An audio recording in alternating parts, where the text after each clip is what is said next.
गांधी भवन में जो भोपाल में भोपाल पॉलिटेक्निक चौराहे पर स्थित है। आज हम आपको गांधी भवन की एक नीचे ये गांधी कब बना और कब इसका ये कब से चल रहा है, उसके यहाँ पे किस प्रकार से क्या क्या होता है, यहाँ पे क्या है, जिसे गांधी जी के विचार है जो भी यहाँ पे आपको देखने के मिलेंगे। इस ट्रस्ट में गांधी जी के चित्र प्रदर्शनी है, मेरे सपनों का भारत है, मोहन महात्मा गांधी है, गांधी जी उनके रामकालीन आचार्य विनोद भाव यहाँ और मध्य प्रदेश में गांधी और गांधी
संत तूने कर दिया कमाल। दे दी हमें आजादी बिना खड्ग बिना ढाल, साबरमती के संत तूने कर दिया कमाल। धरती पे लड़ी तूने अजब ढंग की लड़ाई, दागी न कहीं तोप न बंदूक चलाई, दुश्मन के किले पर भी लगी वहरे फकीर खूब करामात दिखाई, चुटकी में दुश्मनों को दिया देश से निकाल। साबरमती के संत तूने कर दिया कमाल। देती हमें आजादी बिना खड्ग बिना ढाल, साबरमती के संत तूने कर दिया कमाल। कितने टाइम में कंप्लीट हो जाता है आपका? 3 दिन में। 3 दिन लगेगा जी। अभी इससे पहले आपने कहीं और बनाया क्या? क्या क्या बनाया? इससे और कहीं नहीं बना, सिर्फ यहीं पे बना है। अच्छा, आपको सिखाता कौन यहाँ पे? बाजी। ये है गांधी जी का सपनों का भारत, जो गांधी जी ने कहा था जो सपनों का भारत है, मैं ऐसा भारत देखना चाहता हूँ। आप देख सकते हैं कि यहाँ पे हर जगह जो यहाँ पे जो चलचित्र जो चित्र है आप इसमें देख सकते हैं कि उनके कैसा भारत चाहते थे। वो आप नीचे उनके जो यहाँ पे ये जो रास्ते दिए उनके यहाँ पे जो पैदल जो दिए हैं, लोग इसमें देख पा रहे हैं महात्मा गांधी का घर है। आपने एक बात महसूस की होगी इस संग्रहालय में आके कि हमने गांधी जी का साबरमती आश्रम देखा, फिनिक्स आश्रम देखा और ये देखा हमने घर, लेकिन अंतर कितना है? वो क्या है आश्रम, वो क्या है महल है। तो इससे महसूस होता है कि महात्मा गांधी एक महल में पैदा हुए, लेकिन अंत में वो कहाँ रहे? आश्रम में। तो इससे समझ में आता है कि महात्मा गांधी कितने सरल थे, कितने सहज थे कि उन्होंने अपने आप को भारत के अंतिम आदमी के साथ ढाला। और क्योंकि महात्मा गांधी के जो पिता थे वो राजकोट के दीवान थे, और हम लोग देख पा रहे हैं कि पोरबंदर का जो महात्मा गांधी का घर था उस दौरान 1869 में जब वो पैदा हुए तब एक महल से कम नहीं है। और इस महल में पैदा होकर आदमी यदि झोपड़ी में जाए तो बहुत आदर्श जीवन है हमारे समाज के लिए और हम सब के लिए। कई बार लोगों ने कहा भी है कि हमें बुद्ध के बाद ऐसे उदाहरण महात्मा गांधी के रूप में मिलता है कि जो महल से निकलकर झोपड़ी में रहा है। ये बात बराक ओबामा ने भी कही और बहुत सारे अलग अलग लोगों ने इस बात को अपने उसमें जीवन में उतारी भी है कि महात्मा गांधी का जीवन हम सबके लिए आदर्श जीवन है। ये जो प्रतिरूप हम देख पा रहे हैं महात्मा गांधी जी का आदि निवास हम इसको कहते हैं। जब महात्मा गांधी 9 जनवरी 1915 को भारत आए तो सबसे पहले वो कोचरब में जाके रहे। उसके बाद अहमदाबाद में साबरमती नदी के किनारे महात्मा गांधी ने अपना आश्रम स्थापित किया था। इसमें आप उसी का प्रतिरूप देख पा रहे हैं। महात्मा गांधी जब आए तो उन्होंने इसी आश्रम में रहकर सारे प्रयोगों की शुरुआत भारत में करते हैं, और भारत के कहना चाहिए कि राजनीतिक केंद्र बिंदु भी महात्मा गांधी के आश्रम हुआ करते थे। वो बहुत सारे जितने भी वायसराय वगैरह भी इन आश्रमों में मिलने आती थी। आपको पता होगा जब गांधी जी ने यहाँ जो नमक कानून तोड़ा था उसके लिए दांडी यात्रा की जब शुरुआत की तो गांधी जी ने 1930 में इसी साबरमती आश्रम से शुरुआत की थी। गांधी जी ने कहा था कि मैं साबरमती तब वापस लौटूंगा जब भारत आज़ाद हो जाएगा, लेकिन वापस महात्मा गांधी इस भारत में नहीं जा पाए, क्योंकि आप हम सबको पता है कि आज़ादी के 5.5 महीने बाद ही महात्मा गांधी हमारे बीच में नहीं रहे थे। लेकिन इस जो आश्रम की बुनियाद थी वो आज भी देखने लायक है। एक महत्वपूर्ण बात ये भी है कि जब गांधी जी जो आश्रम बनाते थे, उन आश्रमों में स्वदेशी और स्वावलंबन का बड़ा ख्याल रखा जाता था। जब गांधी जी ने जो 1936 में सेवाग्राम आश्रम बनाया, तो उस समय की परिस्थितियों के अनुसार, क्योंकि गांधी जी अपने आप को हमेशा अंतिम व्यक्ति से जोड़ते थे, वो कहते थे कि अंतिम व्यक्ति जिस हालात में या जिसमें अपना गुजारा कर सकता उसी में मैं अपना गुजारा करूंगा। और उन्होंने देखा कि उस समय एक अंतिम आदमी अपना घर 100 रुपए में बना सकता, तो गांधी जी ने अपना सेवाग्राम आश्रम भी 100 रुपए में बनाया। और उन्होंने कहा कि सेवाग्राम के आसपास 5 किलोमीटर के दायरे में जो संसाधन होंगे उसी से मैं आश्रम बनाऊंगा, अपना घर बनाऊंगा। वो आज भी उनके आश्रम में शोध होता कि उस दौरान उन्होंने 100 रुपए में कैसे आश्रम बनाया। और इन आश्रमों में सारे लोग आते थे, राजनीतिक केंद्र बिंदु था, जैसा मैंने कहा, वायसराय भी इन आश्रमों में आके रहे। और गांधी जी के इस तरीके से सारे आंदोलनों का संचालन वहीं से होता था। तो इन आश्रमों में हम जब आज भी गांधी जी के जहाँ जहाँ आश्रम संचालित हैं, वो हम रचनात्मक कार्यक्रमों को केंद्र बिंदु के रूप में पाते हैं। उसमें आपको प्राकृतिक चिकित्सा मिलेगी, उसमें आपको जैविक खेती मिलेगी, उसमें आपको गौपालन मिलेगा। गौपालन में नस्ल सुधार की बात गांधी जी करते थे। उसमें आपको कुटीर उद्योग की बात मिलेगी, खादी बुनाई की बात मिलेगी, कौमी एकता का उदाहरण भी वहाँ आपको मिलेगा। और एक महत्वपूर्ण बात यह है कि गांधी जी ने हमेशा प्रार्थना को महत्व दिया। गांधी जी पूजा को महत्व नहीं देते थे, प्रार्थना को महत्व देते थे। और गांधी जी के आश्रमों में प्रार्थना में हर जाति धर्म के लोग रहते थे। और सार्वजनिक प्रार्थना का जो उदाहरण मिलता है हमारे हिंदू धर्म में, वो मुझे गांधी जी के पहले कभी देखने नहीं मिला। गांधी जी दिन भर यात्रा करते थे, दिन भर आंदोलन करते थे, शाम जहां हो जाती थी वहां वो प्रार्थना करते थे। और उस प्रार्थना में हर जाति धर्म के लोग रहते थे। और इन आश्रमों में भी आज भी हमें चीजें देखने को मिलती हैं। हम लोग गांधी भवन के इस गांधी संग्रहालय में खड़े हैं और आप देख रहे होंगे फिनिक्स आश्रम है। जब गांधी जी दक्षिण अफ्रीका गए तो आप सबको पता होगा वो पैसे कमाने के लिए गए थे, एक वकील बनकर पैसे उन्हें कमाना था। लेकिन जब वहाँ पहुँचे तो उन्होंने देखा कि भारत के जो मजदूर वहाँ मजदूरी करने जाते थे, जिन्हें उन्हें गिरमिटिया कहा जाता था, उन मजदूरों की उन्होंने समस्याएं देखी। तो समस्या के बाद गांधी जी ने क्या किया, आंदोलन खड़े किए, सत्याग्रह शुरुआत की। सत्याग्रह की जो गांधी जी की शुरुआत होती वो दक्षिण अफ्रीका से होती। जब वो इस तरीके से सत्याग्रह शुरू करते तो उन्होंने एक सामाजिक जीवन कैसे जिया जाए उसकी परंपरा को भी विकसित किया। और उसके लिए रूप में हम पाते हैं कि गांधी जी ने दक्षिण अफ्रीका में 2 आश्रम स्थापित किए। आप इस में देख पा रहे होंगे, ये फिनिक्स आश्रम का प्रतिरूप है, जिस आश्रम में महात्मा गांधी रहते थे।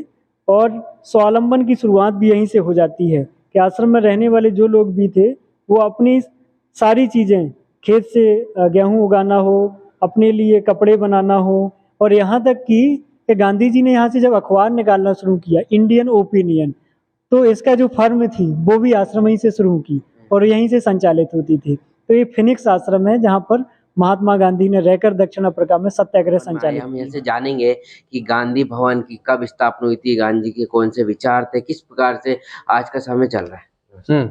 मेरा नाम दयाराम नामदेव है, मैं गांधी भवन का सचिव हूँ। भोपाल में गांधी भवन स्थित, ये 74 में गांधी भवन की स्थापना हुई।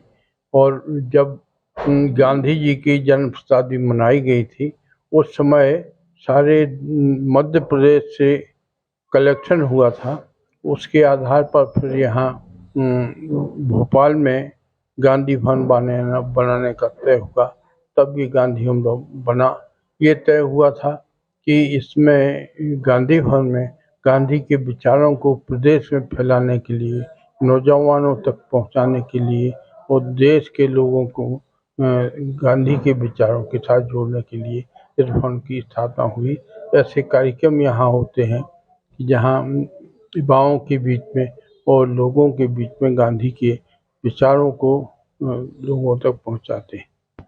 मध्य प्रदेश में गांधी जी कैसा वास्तव कौन सा वास्तव रहा जो कि यहाँ पे गांधी भवन में उनकी सैलरी जो यहाँ पे सब कुछ। मध्य प्रदेश में गांधी 13 बार आए। जो संयुक्त मध्य प्रदेश था, छत्तीसगढ़ और मध्य प्रदेश, यहाँ मिला करके वो 13 बार आए। और पहला दौरा तो उनका हरिजन सेवक संघ के जैसे आर्थिक मदद से और आर्थिक साधन जुटाने के लिए हुआ था। और दूसरा ये हिंदी साहित्य सम्मेलन के लिए हुआ था। तो इस तरह से गांधी जी यहाँ बराबर यही संदेश दिया कि सबको मिलजुल करके रहना चाहिए और ना कोई छोटा है ना कोई बड़ा है। जाति के जो असर है ये समाप्त होना चाहिए, छुआछूत, और सब लोग मिलकर के भाईचारे से रहें। आज की स्थिति आप क्या देखते हैं? पहले गांधी जी के जो विचार थे, उनके जो चरखा चले जो विचार थे, और आज के विचार में कितना परिवर्तन आया हुआ? आज स्थिति ये है कि गांधी जी ने अपने समय में रचनात्मक और संघर्षात्मक आंदोलन शुरू किया था। रचनात्मक था कि एक तरफ आदमी के हाथ में काम हो और दूसरी तरफ आदमी स्वतंत्रता के लिए तत्पर हो। तो जो रचनात्मक काम था, जो छोटे छोटे कुटीर उद्योग, गांव उद्योग जो गांव में स्थापित हों और लोग कोई बेकार न रहे, कोई बेरोजगार न रहे, ताकि देश स्वावलंबी बन सके। गांधी जी के जो विचार थे, आज का युवा आप देख सकते हो कि जो गांधी जी के विचार की तरफ नहीं जाते हुए जो आपकी जो कहा जाती है कि जो चमकती हुई दुनिया की ओर जा रहा है, तो ऐसा क्या स्थिति देखते हैं? मुझे ऐसा लगता कि गांधी जी के जो विचार थे वो विचार कोई अलग नहीं थे। गांधी जी से एक बार कहा गया कि बापू, आपने सारी जो बातें कही वो आपकी बातें ये आपकी बातें हैं, आपने कहाँ से सीखी, क्या बातें आपके अंदर से आई? तो बापू ने एक ही बात कही थी कि जो बातें मैंने कही कोई भी बात मौलिक नहीं, ये सारी बातें पहले से हमारे वेद, उपनिषद और सारी अध्यात्म में दी गई हैं। तो गांधी जी कहते बस मैंने उन चीज़ों को अपने जीवन में लाया हूँ, इसलिए उन्होंने कहा कि मेरी जो आत्मकथा है उसका नाम सत्य के प्रयोग। उनने उन सारे जो विचार थे उनके अपने जीवन में प्रयोग करके उनका उदाहरण दिया लोगों को, और वो उपदेश की अपेक्षा उदाहरण देने पर उन्होंने भरोसा किया, इसलिए उनका आत्मकथा का नाम ही है सत्य के साथ मेरे प्रयोग। गांधी जी ने के जो विचार थे, स्वच्छता अभियान को भी अभी काफी तजुर्बा मिल रहा है, अच्छा चल रहा है, जिसके बाद भी और भी ग्राम उद्योग, खादी उद्योग, जो उनकी योजनाएं थी, वो योजना आज आपको कहीं ना कहीं हर जगह आपको देखने को मिल रही है। लेकिन जो बात की जाए जो विचार की बात, लेकिन क्या आज विचार में इतना मतभेद क्यों आ रहा है? सिर्फ इतनी सी बात है कि विचार जो मुख्य विचार जो होता है उस विचार में कभी मतभेद नहीं होता, उसके प्रति हमारी सोच होती है। जैसे गांधी जी ने जो भी बात कही, गांधी जी ने 18 रचनात्मक कार्यक्रम की बात कही कि जब मेरे सपनों का भारत, जब आज़ाद भारत हो तो उसमें 18 रचनात्मक कार्यक्रम किए जाएं। और वो रचनात्मक कार्यक्रम का उद्देश्य क्या था? उन्होंने कहा था मैं एक ऐसे भारत की कल्पना करता हूँ जिस भारत के निर्माण में हर व्यक्ति की आवाज़ का महत्व है, हर व्यक्ति मतलब अंतिम पंक्ति के व्यक्ति की आवाज़ का महत्व है, और उसे विश्वास हो गया है मेरा भारत है और इसके निर्माण में मेरी आवाज़ का भी महत्व है। तो उन्होंने जब ये बात कही तो उस बात के लिए फिर उन्होंने वो कार्यक्रम दिए, लेकिन हमने उन कार्यक्रमों को अलग अलग तरीके से देखा और समझा है। जैसे आप पाएंगे, मान लीजिए उन्होंने छुआछूत की जो बात कही, तो गांधी जी कहते थे अस्पृश्यता हिंदू धर्म पर कोढ़ की तरह एक कलंक है, और यदि हमने इसको नहीं मिटाया तो हमारे भारत के लिए, स्वराज्य जो भारत का होगा उसके लिए नुकसान होगा। तो ये बात तो मतलब सार्वभौमिक बात है ना, सार्वभौमिक सत्य बात है, मतलब यूनिवर्सल ट्रुथ है। अब इस बात में यदि हम मतभेद करें तो हम कर सकते हैं अपने अपने तरीके से, लेकिन ये बात एकदम सत्य थी, क्योंकि गांधी जी जब दक्षिण अफ्रीका गए तो उन्होंने गिरमिटिया मजदूरों की जो समस्या थी उस बात को देखा, और उनके आंदोलन की शुरुआत भी वहीं से हो जाती है। तो हमारे देखने की दृष्टि अलग अलग हो सकती है। और दूसरी महत्वपूर्ण बात ये भी है कि गांधी जी आज हमारे बीच में नहीं है। जब गांधी जी नहीं है तो हम अपने चश्मे से गांधी जी के विचारों को लोगों के बीच में परोस रहे हैं, ये हमारी कमी है। लेकिन गांधी जी के विचारों में एकदम सार्वभौमिकता है और शाश्वतता है, उस विचार में कोई भी अनिश्चितता नहीं है, दुअर्थी बातें नहीं है, एकदम स्पष्ट उनका अर्थ हो, सटीक अर्थ है। कहीं कहीं जब सुनने को मिलती है कि कोई बोलता है मैं हम गांधी के विचारधारा के, कोई बोलते हैं हम गोडसे के विचारधारा के, इस पे क्या कहेंगे? अब मैं सिर्फ इतना कहूँगा, देखिए गांधी जी ने जो बात कही, आप गांधी और गॉडसे की जिस विचारधारा की बात करें तो उस विचारधारा की लड़ाई कहाँ आके होती? उस विचारधारा की लड़ाई आके धर्म पर होती। और गांधी जी धर्म की परिभाषा क्या कहते? गांधी जी अपने धर्म की परिभाषा यही कहती ना कि हमारा जो धर्म है वो धर्म संकीर्ण धर्म नहीं है। हमारे धर्म में क्या है, हिंदू धर्म की किस बात की बात करते? उदारता की बात करते कि हिंदू धर्म उदार है और उसमें सभी को साथ में लेके चलने की बात है। तो आज की जो राजनीति गांधी और गॉडसे को जहाँ सामने ला के खड़ा करती है वो एक ही मुद्दा है, वो धर्म का मुद्दा है। और धर्म के मुद्दा में गांधी जी एकदम स्पष्ट है। उस धर्म के मुद्दा की गांधी जी ने, यदि गांधी जी के बाद विनोबा जी की बात करें तो उन्होंने 4 बात कही थी कि सबसे पहले तो हमें समझे हमारा धर्म क्या है और हम उस धर्म को जिए। दूसरी बात ये कहे कि हमारा धर्म और दूसरे का धर्म, दोनों धर्म समान है। हम जहाँ से छोटे बड़े की बात करेंगे कि हमारा धर्म बड़ा है उसका धर्म छोटा है, तो वहीं से हीन भावना पैदा होगी। और तीसरी बात यह कि यदि किसी के धर्म में हमें कुछ अच्छाई मिल रही तो हमें उससे सीख लेना चाहिए। और चौथी बात यही है कि यदि कोई कमी है तो हमें उसको भी स्वीकार करके दूर करना चाहिए। तो धर्म की परिभाषा में गांधी और विनोबा जी की या सर्वोदय की हम जिस धर्म की बात करते उस धर्म में सब बराबर हैं और उस धर्म में ऊंच नीच का भेद नहीं। जब ऊंच नीच का भेद नहीं होगा तो धर्म की लड़ाई नहीं होगी, और जब धर्म की लड़ाई नहीं होगी तो आप अपने तरीके से कुछ भी कहेंगे, लेकिन गांधी जी के धर्म में सहिष्णुता और उदारता आपको देखने को मिलती है। और वही हमारा सनातन धर्म भी है। सनातन का मतलब क्या है? सनातन का मतलब यही है कि जो धर्म तो प्राचीन है लेकिन वो निरंतर है। वो निरंतर कैसे है? क्योंकि उसमें उदारता और सहिष्णुता है, तब वो सनातन धर्म जीवंत है ना। तो उसमें कट्टरवाद तो नहीं हो सकता ना उस धर्म में, नहीं तो वो सनातन धर्म आज जीवित कैसे होता। तो सनातन का मतलब यही है और वही हमारा धर्म है।